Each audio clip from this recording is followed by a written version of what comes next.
우리 시편 147편 1절에서 11절 말씀 보겠습니다.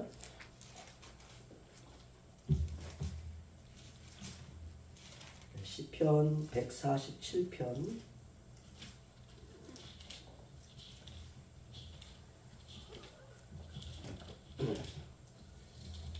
1절에서 11절 저 한 절씩 교독하겠습니다. 할렐루야. 우리 하나님을 찬양하는 일이 선하며 찬송하는 일이 아름답고 마땅하도다.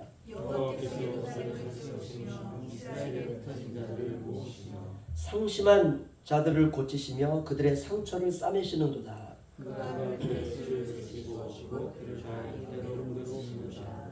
우리 주는 위대하시며 능력이 많으시며 그의 지혜가 무궁하시도다.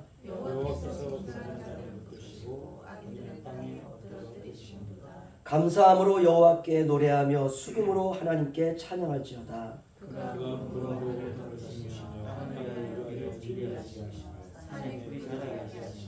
들짐승과 우는 까마귀 새끼에게 먹을 것을 주시는도다.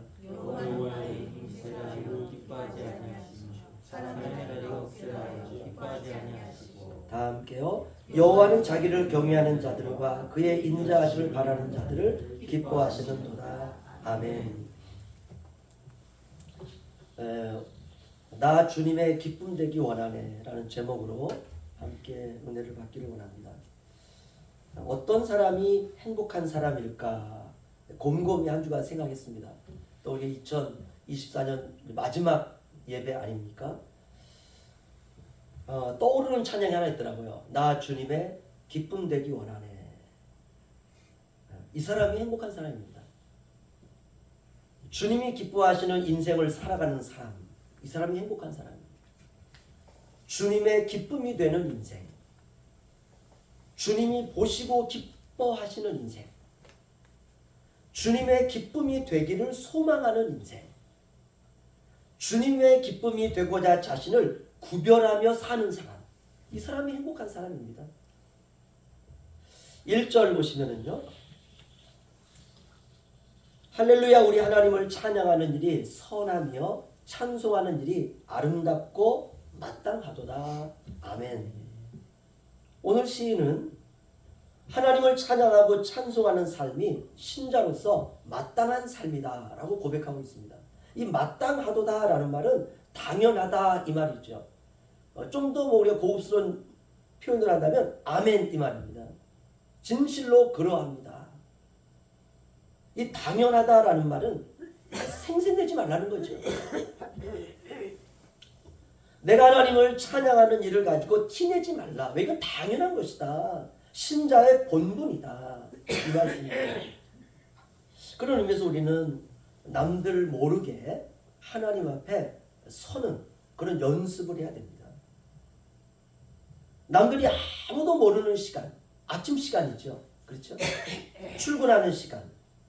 그런 시간들 우리가 주님 앞에 하나님 오늘 하루도 저를 인도하여 주옵소서. 이끌어 주옵소서. 오늘 아침 제게 주신 말씀 제 가슴에 품고 오늘 하루 승리케 하여 주옵소서. 그 사람이 아름다운 사람입니다. 그런 사람이 거룩한 사람이고 그런 사람이 하나님 말씀에 순종하는 사람이고 그런 분들의 특징이 뭐냐?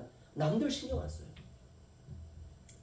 뭐 남들이 나를 알아주거나 말거나 신경 쓰지 않고 묵묵히 하나님께서 내게 주신 그 믿음의 분량대로 자신의 삶의 자리를 꿋꿋하게 지켜가는 사람.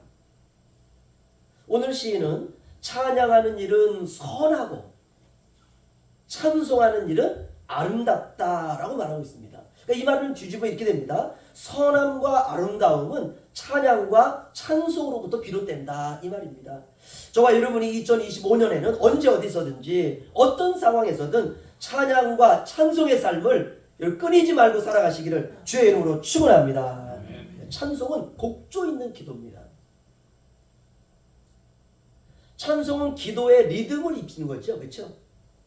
그런 기도 아름다운 소리를 하나님 들으세요.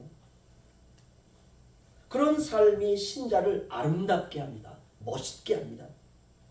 2절로 5절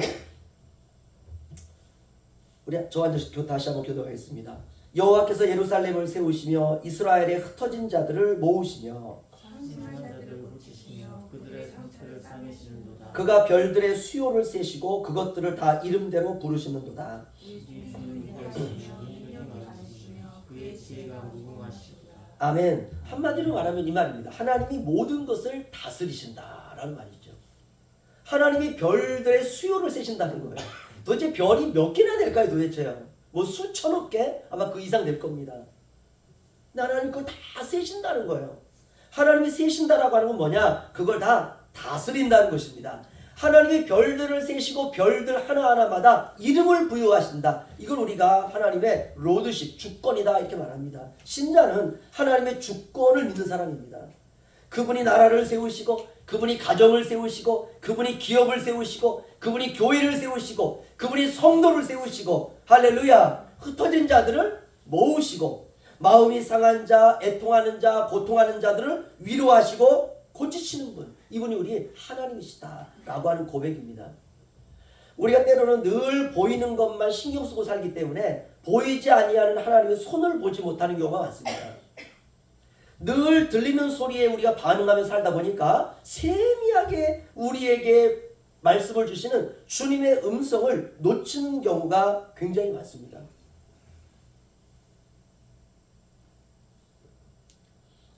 제가 오래전에 본 그 검객 영화가 있는데요. 내용은 이런 겁니다. 어느 그 시골에 대장장이가 한 사람이 있는데 이 사람이 소경이에요. 그 노인입니다. 그런데 이 노인에게는요 명검이 하나가 있어요. 명검.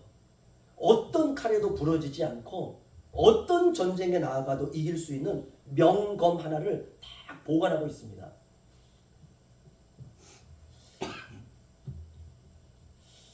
어떤 무사가 이 명검을 자기가 찾으려고 하는데 어떤 사람 소문을 듣습니다. 어느 마을에 가면 한 노인이 명검을 가지고 있다. 그 노인에게 가면 그 명검의 주인이 당신인지 아닌지를 판별해 줄 거다.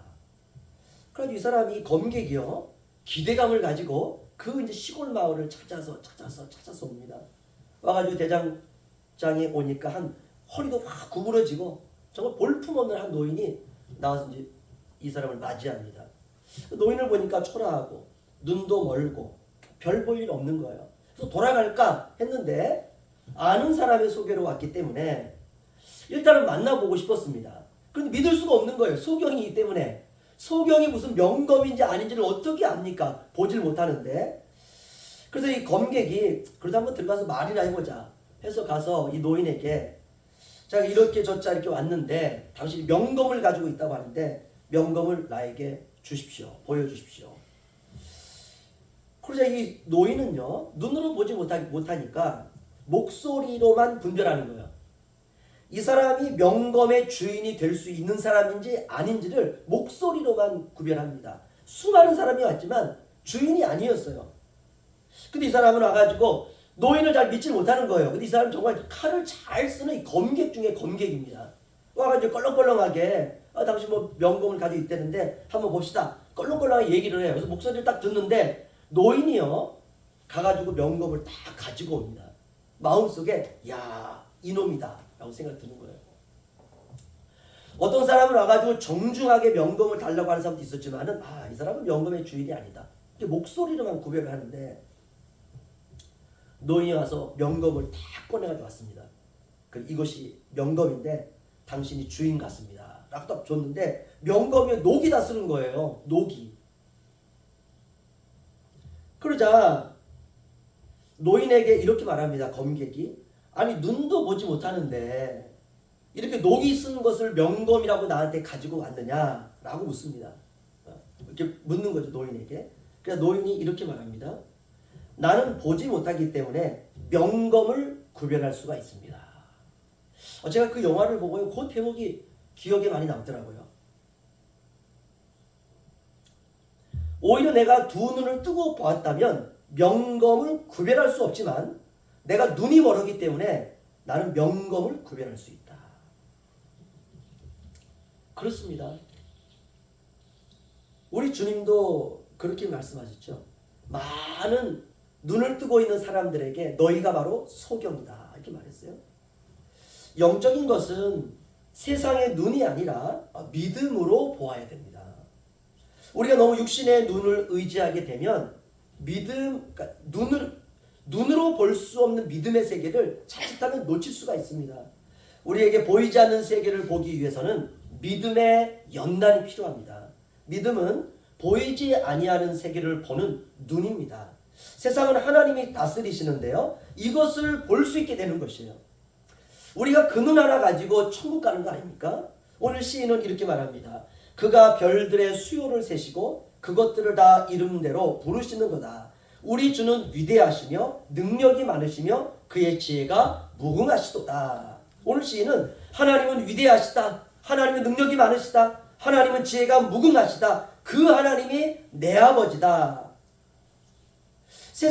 우리가 세상을 기웃거릴 것이 아니라 우리가 아버지 안에 거하는 것, 예수님 안에 거하는 것이 저와 여러분의 진정한 복인 줄로 믿습니다. 우리가 그 안에 거할 때 우리에게 나오는 게 바로 감사와 기쁨입니다. 저와 여러분이 그렇게 사시길 주의 이름으로 축원합니다. 그래야 아무리 마귀가 와서 우리를 유혹해도 오직 우리는 하나님 한 분만으로만 살아가게 되는 것입니다. 이거 신앙생활이라고 하는 건 바로 이거 시험하는 거예요. 네가 하나님 한 분만으로 살아갈 수 있는지 아니면 하나님이 아닌 다른 곳으로 네가 살아가고 있는지 이거를 시험하는 것. 이것이 바로 인생의 시련이고 이 시련의 시간을 견디는 것. 이것이 바로 인생입니다. 6절 7절 보시면은요. 우리 함께 읽죠. 시작. 여호와께서 겸손한 자들을 붙드시고 악인들은 땅에 엎드러뜨리는도다. 감사함으로 여호와께 노래하며 수금으로 하나님께 찬양할지어다. 아멘. 오늘 시인은 누구를 기뻐하냐 하며 하나님은 겸손한 자를 기뻐하신다라고 고백하고 있습니다. 하나님은 겸손한 자를 볼 때 기쁨을 감추지 못하는 거예요. 물론 우리가 이거 답은 다 알고 있습니다. 하나님은 교만한 자를 물리치시고 겸손한 자를 하나님 높이시는 것.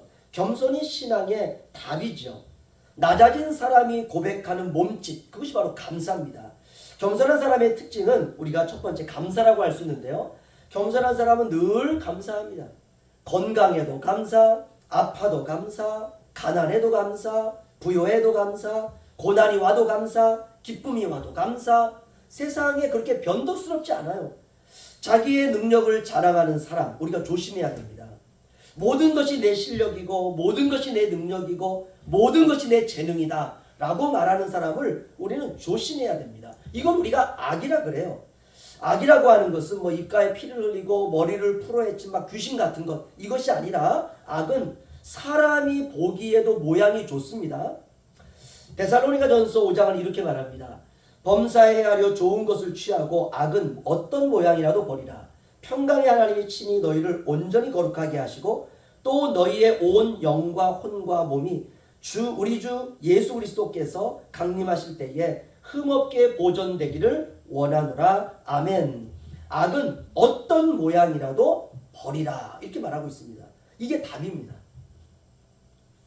우리가 다가오는 이제 2025년, 남은 2024년, 악은 어떤 모양이라도, 그것이 좋게 보일지라도, 그리고 그것이 사실 좋은 것일지라도 하나님이 보실 때에는 악이라는 것이 있습니다. 우리 참 아깝죠. 악이라고 하는 게 좋은 경우일 경우는 버리기가 너무 아깝습니다. 야, 이거 버리면 손해보는데 그런 게 있습니다. 그렇더라도 버려야 삽니다. 악은 어떤 모양이라도 버리라. 바로 이 사람을 하나님이 기뻐하세요. 범사에 헤아려 좋은 것을 취하라. 신자의 취사 선택의 기준이 있죠. 범사에 모든 삶에서 헤아려서 하나하나 우리 헤아려서 좋은 것을 취하라. 우리가 늘 하나님의 말씀을 읽고 늘 하나님의 말씀을 묵상하고 늘 기도하고 늘 찬송에 살아가는 것, 이것 하나님이 기뻐하십니다. 우리가 헛된 것에 우리의 시간을 버리는 것, 이게 악이죠. 사람들의 특징은 내 기분에 맞추어 사는 것을 즐거움이라 착각합니다. 그렇지 않아요. 내 기분이 아니라 주님의 기쁨이 되는 것, 이것이 바로 우리의 삶의 우선순위입니다. 우리 8절 9절 한 번 더 읽겠습니다. 8절 9절 함께 읽죠. 시작. 그가 구름으로 하늘을 덮으시며 땅을 위하여 비를 준비하시며 산에 풀이 자라게 하시며 들짐승과 우는 까마귀 새끼에게 먹을 것을 주시는도다. 아멘. 지나 보니까 다 은혜더라고요. 9절 뒤에는 하물며 너희일까 보냐, 이게 생략된 것 같다, 그렇죠? 구름으로 하늘을 덮으시고 땅을 위하여 비를 준비하시고 산에 풀이 자라게 하시고 들짐승과 우는 새끼 까마귀 새끼에게 먹을 것을 주시는도다. 하물며 하나님이 사랑하는 너희들을 하나님이 굶기실까 보냐, 이 말씀이 그 뒤에 들어가 있는 거죠. 8절 9절에서 가장 중요한 것은 제일 앞에 있습니다. 구름으로 하늘을 덮으시고 땅을 위하여 비를 준비하시고 산에 풀이 자라게 하시고 들짐승과 우는 까마귀 새끼에게 먹을 것을 주시는도다. 누가? 그가. 이게 답이에요. 그가. 시인의 눈에 그게 보이는 거예요. 구름으로 하늘을 덮는 것을 볼 때 그분이 하시는구나. 땅을 위하여 먹구름을 준비하실 때 하나님이시구나. 산에 풀이 자라는 것을 보면서도 하나님이시구나. 들짐승과 우는 까마귀 새끼에게 먹을 것을 주는 것을 시인이 보면서도 그가 하시는구나. 그가 하시는구나. 우리가 이것을 신앙 고백이다 이렇게 말합니다. 그분이 모든 것을 먹이시고 그분이 모든 것을 입히시고 그분이 모든 것을 인도하시는 것입니다. 내가 하는 건 아니죠. 자연이 스스로 하는 게 아닙니다. 까마귀 어미가 새끼를 위해서 먹이를 구해오는 것, 우리는 그렇게 생각을 하는데 오늘 시인은 그분이 하시는 거예요. 그분. 물론 우리 눈에는 들짐승이 자기 새끼를 키우는 것 같고, 그리고 풀이 자라는 것은 그냥 하늘에서 비가 내려와서 자라는 것 같고, 그런데 오늘 시인의 눈에는 그가 하나님이 하시는 거예요. 이것을 우리가 신앙이다 이렇게 말합니다. 그렇다면 내 인생은 어떤가? 내 인생도 그가 나를 푸른 초장에 누이시는 것이죠. 이것을 배우고 이것을 또한 우리가 경험하는 것, 이럴 때 우리가 나오는 것이 바로 감사죠. 이런 신앙을 소유할 때 하나님의 기쁨이 되었다라고 말합니다. 10절 11절 마지막으로 읽겠습니다. 우리 한 목소리 읽겠습니다. 시작. 여호와는 말에 힘이 세다 하여 기뻐하지 아니하시며 사람의 다리가 억세다 하여 기뻐하지 아니하시고 여호와는 자기를 경외하는 자들과 그의 인자하심을 바라는 자들을 기뻐하시는도다. 아멘. 여기 보면 두 종류의 사람이 나옵니다. 하나님이 기뻐하는 자와 하나님이 기뻐하지 않는 자. 자기의 힘을 의지하는 자, 하나님이 기뻐하지 않는다는 거예요. 누굴 기뻐하느냐? 하나님을 경외하는 자를 기뻐하신다. 우리가 이미 다 알고 있는 답입니다. 답을 안다고 실력이 있는 게 아니죠. 그렇게 살고 있는 사람이 실력이 있는 사람이에요. 사람이 보고 느끼고 확신하기에는 능력과 힘이 있으면 하나님에게 도움이 될 것 같습니다. 그런데 그렇지 않습니다. 하나님은 사람의 도움을 필요로 하지 않습니다. 하나님은 스스로 존재하시는 분이에요. 하나님은 하나님을 바라보면서 하나님을 붙들고 사는 사람을 가장 기뻐하십니다. 정말 간단하고 단순하죠. 우리가 새해에는 2025년 새해에는 오직 하나님 한 분만을 바라보며 살아가는 저와 여러분 되시길 주의 이름으로 축원합니다. 이것을 우리가 삶으로 드리는 거죠. 나의 삶으로 오직 하나님 한 분만을 바라보면서 살아가는 것, 이것이 바로 진짜 노래입니다. 삶은 소리입니다. 소리는 전파잖아요. 이렇게 말씀이 신앙으로 익어가는 소리, 마지막 주일에 하나님의 기쁨이 되는 저와 여러분 되시기를 주님의 이름으로 축원합니다. 기도하겠습니다.